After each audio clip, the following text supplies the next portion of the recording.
Yeah, how we doing, guys? Great to be on. Always great to have you. I guess we'll let you kind of kick off with the freshmen that are coming in, the 2012 class. Any guys, you could start offense, defense, give us anything you've got. Who do you think can contribute and contribute early? Well, the first thing I want to make sure everyone understands is when I talk about the incoming freshman class, I kind of want to project who's going to play early, which is not the same as who's going to have the best career. And you kind of want to look at the roster, base it off the guys who've left, what you saw in the spring game, and say, what are we missing on offense? What are we missing on defense? And who in this class can possibly fill those needs? I wrote in my own little blog that I run a little bit today. I think on offense, the big question mark is obviously where are the catches? Michael Floyd had 100 last year. Where are they going? And who's filling that deep threat need? And for me, there's one guy. He's blowing it away in the track and field down in South Carolina. It is going to be incoming freshman wide receiver Chris K. Brown, 6'2", shattering track and field, the distance and the sprinting records. He's jumped 7 feet in the high jump. He's jumped over 50 feet in the triple jump. He's been clocked recently at a 10.51 in the 100 meters. I think that guy is going to come in and right out of camp, how is he not on the Hail Mary team? That's where I start, and I'd say you put him on there, you run straight line speed, get him down the field. He's a guy that fills a role immediately, and maybe he develops into a guy that's a deep field threat. That's where I'm starting. What do you think? Well, I think that the one thing about Chris Brown is absolutely his measurables are off the charts. You're right, whether it's high jump or his sprints, or I mean even his football ability, he's an athlete and an insane athlete at that, which is great to bring in. But I guess one of the things that I would always caution is that the freshmen that contribute early don't tend to be the most physically ready as so much as the football ready, because there's quite a transition in the level of football between high school and college, and even the social differences coming in is such change. It actually tends to be, in my opinion, the guys that are most technically ready, that understand their position, because the mental aspect of college football is a huge leap forward. I certainly agree that Chris Brown could contribute, particularly with the deep balls and the Hail Mary team, as you say, because that's where athleticism rules. That's backyard football. We're going to throw the deep, and you go up and get it. So I think that's certainly a spot where Chris Brown could make a difference. But if I'm looking at receivers, I'm calling Devontae Neal and Justin Ferguson kind of. I guess first it's important to say that receiver certainly there's opportunity for any of the incoming freshmen. It's not that we don't have capable guys, but we don't have guys that are locked into their position so much, that not a ton of overwhelming experience or guys that have been there, done that in the past. So whether it's Devontae Neal in the slot, who's extremely athletic as well, he was a late after signing day pickup for the Irish, small guy but very versatile. A lot of thoughts that he could even eventually switch to corner, but I think I see him staying on the offensive side of the ball. Or Justin Ferguson from Florida, bigger receiver, would play on the outside, who's also very athletic. I think that those guys actually might be more likely to make an impact than Chris Brown, but like you said, the athleticism for Chris Brown is unreal. Well, that's the thing is when I'm trying to – oh, go ahead, Joe. I'm sorry. No, all you, Steve. All you. Well, what I was trying to say is when I look at these guys, when you talk about freshmen, you're like the transition is almost incomparable if you've never played at different levels of this sport. Is then you take that step up, it takes a while to catch the speed. So when you talk about freshmen, you want to look at a guy and say, can you do one thing? Can I put you on the field and tell you to do this one thing? And when I look at the roster, you talk about possibly putting Justin Ferguson or Devontae Neal in the slot. Well, right now, the slot receivers combined with the running backs, are you putting that guy above George Atkinson, above Sierra Wood, above Theo Riddick, above Amir Carlisle, and above Robbie Toma? That, for me, is a little bit of a stretch. And the basic need is we're losing Michael Floyd, and the guys who are at that position are all unproven. I mean, John Goodman going into the fifth year, and we've also got T.J. Jones playing on the outside. We've got DeVaris Daniels seem to be the main three guys. But the production isn't as nearly as much as the slot guys, so it's hard for me to project those incoming guys passing those guys in anything outside of punt returns and kickoff returns. So that's what I'm kind of looking at. Can I put Chris Brown on the field day one and say, run a straight line, I'm going to throw you the ball? I think that he can do that maybe better than some of these other guys in this class. But down the road, next year, if Theo Riddick and Wood are gone, we're going to have George Atkinson, and we've got to mix those other guys in. So that's when I look at the offense, that's kind of the angle I'm taking when I analyze. I agree with what you're saying in the sense that when you combine them with the running backs, Devontae or Justin may have less of an opportunity because they're not going to be the guys that are taking the ball out of the backfield. But I do still think there's going to be a role for those slots that is separate from carrying the ball. But the one thing that was interesting that you mentioned was special teams as it relates to those guys, more specifically kick returning. Do you see, obviously Chris Brown has some raw athleticism, and Devontae Neal is also extremely shifty and quick. Do you think any of those guys can make an impact on special teams returning in particular, or do you think that's something that's going to be exclusively Theo Riddick? I'm actually going the other way. I think that they looked at what they did last year. They had Theo Riddick in that punt return role at the beginning of the season, and they didn't like him out there doing the punt return and then jumping right into the offense, which switched him back over to John Goodman. And, it's just safe to say the results weren't what you wanted. They were the worst punt return team, or they ended up in the bottom 2 or 3 in all of America. So absolutely 100%, I think that a guy like Devontae Neal, who was the number 1 athlete in this class, according to ESPN.com, he is going to get that punt return look day one, and he's going to be on that unit every single day getting reps. And on the kick return unit, I think he'll be there as well with Justin Ferguson and with George Atkinson III, who had those 2 big kick returns last year, and try and grow on that, because it doesn't look like he'll be running out with the first-team offense for the first snaps, even though it looks like he'll be getting snaps. Yeah, well, I mean, there's a number of other guys even in the class we could even look at possibly to help with punt and kick returns. A guy like a CJ Prosey, cornerback, but has proven to have the capability to return both punts and kicks. Another electric athlete, track start. Think there's any chance that he may get some time, possibly returning some kicks? Well, the thing that jumped out about me of this class is there are a lot of elite athletes, and the way Brian Kelly likes to run his program, a lot of them may move around in the first year or two as they try and fill that need, or they try and solidify a depth chart before they end up where they might. So you start out with C.J. Prosey. He's a big guy listed at 6'1", 200-plus pounds. You've also got Nicky Barati. He's listed at 6'2", 215, and that guy was clocked at a 4.45 40. And you got a couple other guys on that list.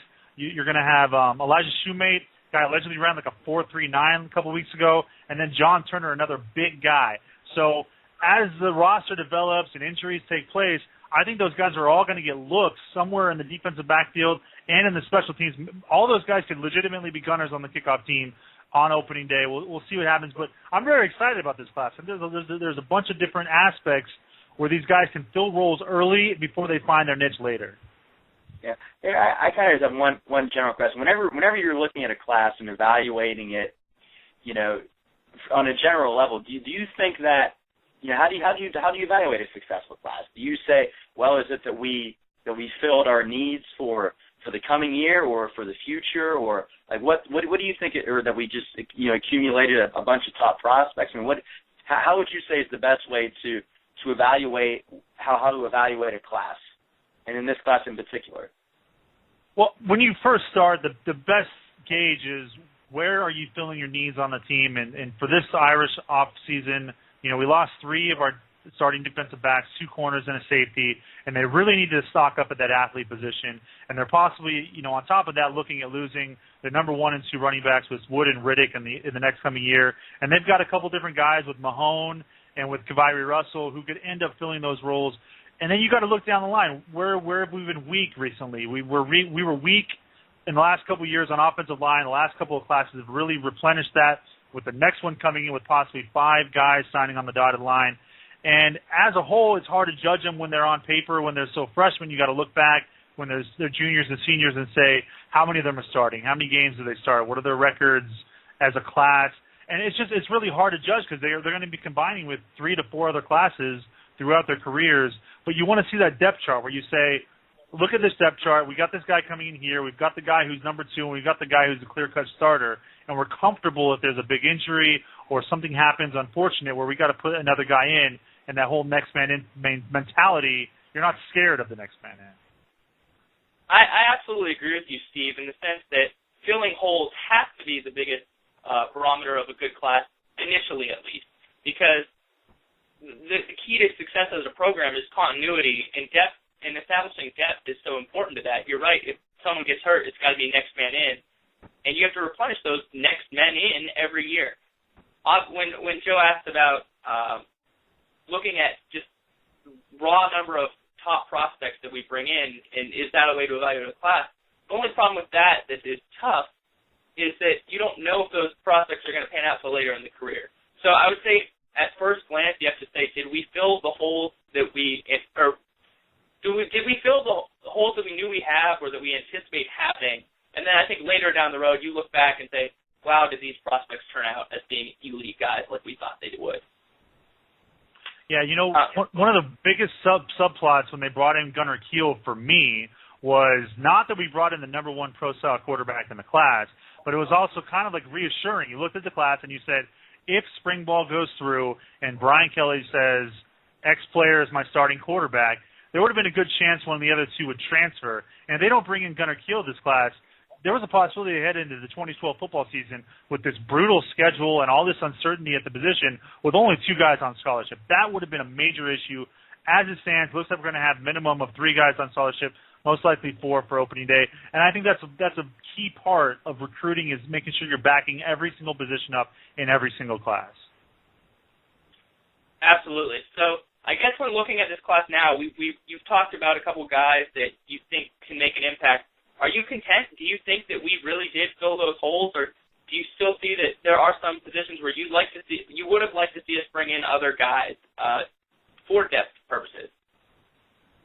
Well, I mean, the biggest question mark coming out of this class, you graduate both of your starting cornerbacks, and they don't bring in a guy that's a true corner. And there's obviously some guys in here that we've already discussed that could end up playing corner as freshmen and sophomores, but you get that little bit of worry. Are they going to be true corners? Are they going to be able to handle that ability on the outside? As opposed, some of them are going to be big guys, and they're 17, 18-year-olds, and they're 200 pounds. They can project out at 225, 230, maybe playing that outside linebacker, strong safety position. So there's a little bit of a concern there, but the fact that so many of them are athletes and their 40 times match up really well across what the national contenders are typically doing, that's what I see. Moving forward, this class only brought in 1 true big skill guy as far as an outside linebacker, defensive end style guy. That's Romeo Aquara. That's kind of going to be a big emphasis for next year. If they go 2 full classes and only bring in 1 or 2 guys at that position, that's going to be counterproductive to the class from last year, which brought in a lot of guys at that position and really stockpiled those edge rushers, the guys that can create problems and mismatches along the defensive line and the outside of the defense. Right, and I think going back to that cornerback position that you cited as maybe the question mark in terms of not just the guys that are ready to step in Bennett Jackson and Low Wood being relatively unproven, but also the depth behind them. And you said that you wish we would have brought in another top corner. Important to remember that we did have some tough luck in recruiting this year at the corner. We had Ronald Darby. Always do. Yeah, he committed and then decommitted and waffled, and we missed out on him, and we had early enrollee T. Shepard, who ended up not being able to stick with the program, and he departed from the Irish. So we did catch some tough breaks there.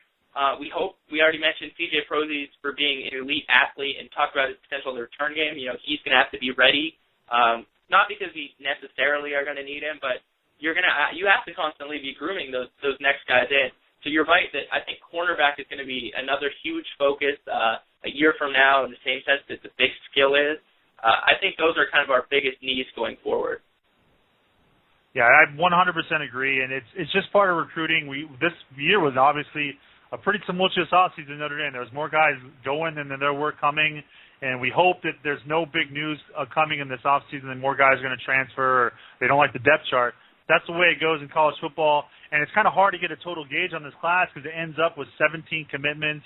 And there's a lot of schools out there, a lot of those SEC schools with the oversigning, they're bringing in 25 guys every single year and weeding out the guys they don't want. And Notre Dame just doesn't do that. So they're going to bring in as many guys as they can. And when they miss, it hurts a little bit more than some of the other schools.